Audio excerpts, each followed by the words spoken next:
4대4 기각으로 나온다는 보고를 이재명 대표에게 한 것으로 알려졌다. 이게 정청래라는 소리가 있습니다. 그랬더니 이재명이 격노를 했고,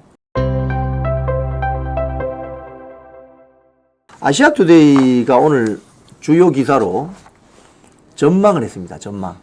윤석열 대통령 탄핵 심판 결과 어떻게 될까? 4대4 또는 5대3 기각이다. 이렇게 아시아투데이는 전망하고 있습니다. 왜? 이유는 뭐냐 그러면 이진숙, 한덕수 선고를 보니까 일종의 리트머스 시험지다.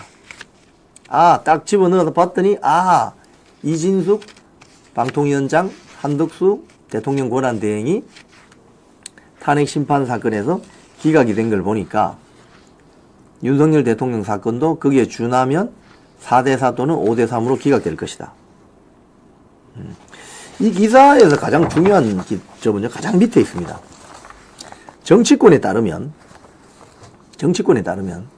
민주당은 전날, 그러니까 이게 이제 이틀 전입니다. 윤 대통령 탄핵 심판 결과가 4대4 기각으로 나온다는 보고를 이재명 대표에게 한 것으로 알려졌다. 이게 정청래라는 소리가 있습니다. 그랬더니 이재명이 격노를 했고, 마은혁 헌법재판관 후보 임명을 한덕수 권한대행에게 4월 1일까지 압박한 것이라는 분석이 나온다. 대충 이야기는 좀 맞아떨어지는 것 같아요. 전후 상황을 보면. 자, 그래서 기각 또는 각하의 무게가 실린다. 자, 더 퍼블릭 기사 한번 봅시다. 윤 대통령 선고 어떻게 날까? 인용은 희망회로, 기각 각하는 현실. 이 기사를 보면 먼저 이 그래픽을 보면서 좀 설명을 좀 드릴게요. 이제 어제 제가 조금 전에 말씀드린 것처럼 요거 평결. 이제 평결이라는 게 평일을 쭉 하다가 어제 평결이 끝났다는 거예요. 그러면 결론은 났다는 소리입니다. 그러면 그때부터는 뭐 하느냐? 결정문을 씁니다. 지금 결정문을 쓰고 있겠죠. 누가 쓰느냐? 정영식 주심이 씁니다. 주심이 정영식 재판관입니다. 씁니다. 거기에 별개 의견, 반대 의견, 소수 의견 다 포함해서 씁니다. 그리고 결정문이 결정되면 낭독을 하죠. 낭독은 누가 하냐? 문영배 헌법재판관이 합니다. 보통 낭독 시간은 25분에서 30분 걸립니다. 만약에 인용이 되면 대통령이 즉시 파면되면서 60일 이내에 대선 실시되는 것이고, 기각이 되면 이 사건 심판 청구를 기각한다고 선언하고 바로 대통령 국정 복귀합니다. 그래서 결정문이 주문이 낭독되고 나면 거기에 반드시 시간을 적게 되어 있습니다. 11시 25분, 11시 31분. 그때부터 바로 대통령은 국정 복귀합니다. 자, 그런데 어제 이 기사에 보면은 이재명 테마주가 급등한다. 이런 현상이 있다. 이재명이 전에 근무했던 회사 또는 그 밑에 있습니다. 급등한다. 이재명 테마주가 급등한다. 인용의 징조인가? 시장이 제일 먼저 반응을 한다. 밑에 보면 아울러 주식시장도 인용 관측을 뒷받침하는 모양새가 연출됐다.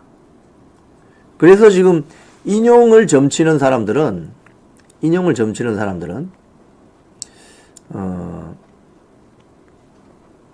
봐라. 시장이 먼저 반응하지 않느냐. 윤석열 대통령 파면될 것이다. 이렇게 지금 보고 있는 거예요. 자, 그러니까 여기 보니까 형지 글로리, 이스타고 이런 회사들이 이재명과 관련이 있는 회사들인 것 같아요. 그래서 인용의 징조인가? 또 이런 이야기가 나옵니다.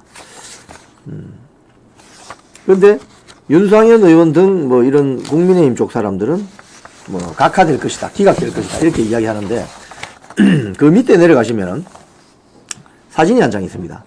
최근 주요 헌법재판소 판단 결과라는 사진이 있어요.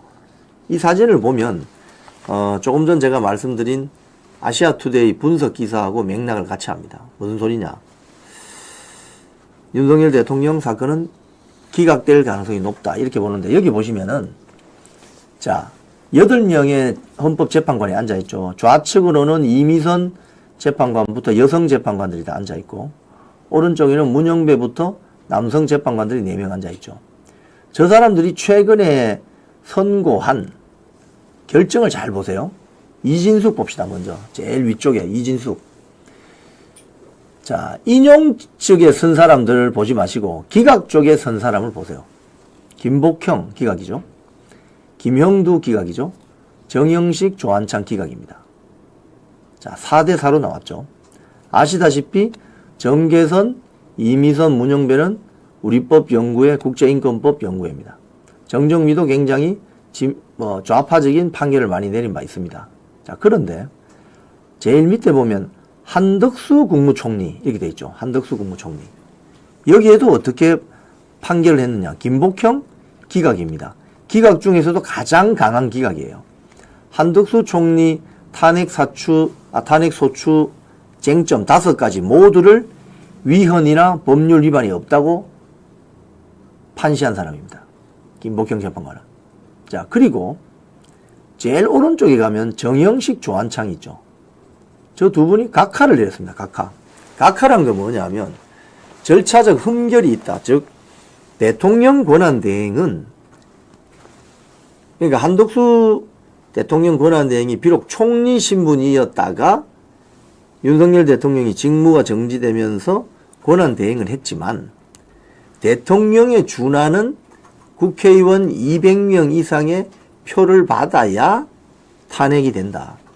그래서 우원식 국회의장 등이 주도한 표결에서 총리 기준인 151표 이상으로 탄핵시키면 안 된다 라고 하는 개별 의견을 달고 각하시킨 겁니다.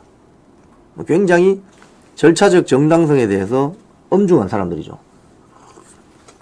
자, 그래서 김복형, 정영식, 조한창 이 세 분을 보면은 김복형, 정영식, 조한창 이 세 분은 최소한 윤석열 대통령 탄핵을 반대할 것이다. 이렇게 보는 거예요. 그러면 나머지 정계선, 정정미, 이미선, 문영배, 김영두가 탄핵을 인용해야 된다고 하더라도, 설사 하더라도 5대3이 돼버리기 때문에 대통령을 파면시킬 수 있는 정족수인 6명이 달성이 안 된다. 이 소리입니다. 그래서 기각이나 각하가 될 것이다.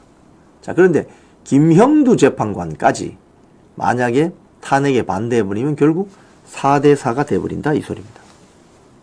그래서 각하될 가능성이 크다. 특히 각하 쪽에 소위 말해서 방점을 찍는 분들은 탄핵 소추안 내용의 80% 정도를 차지하던 내란죄를 철회했기 때문에 동일성 원칙이 무너졌다. 그래서 절차적 흠결이 심각하기 때문에 각하된다. 이렇게 보는 거예요. 자, 펜앤마이크 기사 한번 봅시다. 윤상현, 윤 대통령 기각이 답이다. 전국 흔드는 김어준은 내란 공장장이다. 이런 이야기를 합니다. 윤 대통령 기각이 답이다. 여기도 똑같이 이야기해요. 내란죄를 철회해서 동일성이 무너졌다. 김어준은 내란 공장장이다. 이런 이야기입니다. 자, 펜앤마이크 기사 하나 더 봅시다. 마침내 4일 선고기일 지정과 짐작되는 결론은, 이 기사도 아까 제가 더 퍼블릭 기사 설명, 아시아투데이 기사 설명과 비슷합니다. 동일성 원칙이 무너졌고 절차적 흠결이 많기 때문에 각하될 가능성이 커 보인다.